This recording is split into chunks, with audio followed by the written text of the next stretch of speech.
நண்பர்களுக்கு வணக்கம். நான் உங்கள் பட்டுக்கோட்டை ஜோதிடர் சுப்பிரமணியன். சார், பணம் எவ்வளவு பொட்டியில் வச்சாலும் தங்க மாட்டேங்குது, பணம் அவ்வளவு வருது, ஆனால் கையிலே நிற்க மாட்டேங்குது அப்படின்னு நிறைய நண்பர்கள் நான் சொல்கிறத கேட்டிருக்கிறேன். பணம் வரவுக்கும் செல்வம் தங்குவதற்கும் செல்வம் சேருவதற்கும் எப்போதுமே பணத்தை வலது கையால் தான் வாங்கணும்.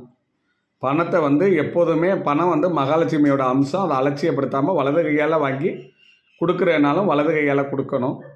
அதே போல் வீட்டில் ஒருத்தருக்கு பணம் கொடுக்கும்போது வாசல் படியை குறுக்க வச்சுக்கிட்டு இல்லை வாசல் படியில் தாய் நிலக்கிட்ட கொடுக்கக்கூடாது. ஒன்று வெளியில் கொடுக்கணும், இல்லாட்டி உள்ளே கூப்பிட்டு கொடுக்கணும்.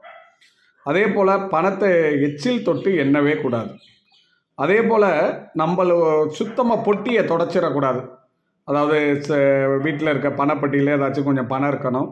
சட்டைப்பை பரிசில் எப்போவுமே கொஞ்சம் பணம் இருக்கணும். எப்பவும் ஈரத்தை ஈர்ப்பது போல தான் பணம் தான் பணத்தை ஈர்க்கும். பண அறையில் கொஞ்சமாக ஒரு பட்டை, கிராம்பு, ஏலக்காய் மூணையும் அடித்து பண அறையில் வச்சுக்கிடுங்க. அதே போல் ஒரு மஞ்சள் சரடு, சின்ன மஞ்சளோட பண அறையில் இருக்கலாம். அதே போல் பண அறைகள் எப்போதுமே சுத்தமாக மங்களகரமாக இருக்கணும். அழுக்கு பிடிச்சே இருக்கக்கூடாது. சுத்தமாக மங்களகரமாக இருந்தால் தான் பணம் உங்களுக்கு சேரும். அன்புடன் பட்டுக்கோட்டை ஜோதிடர் சுப்பிரமணியன்.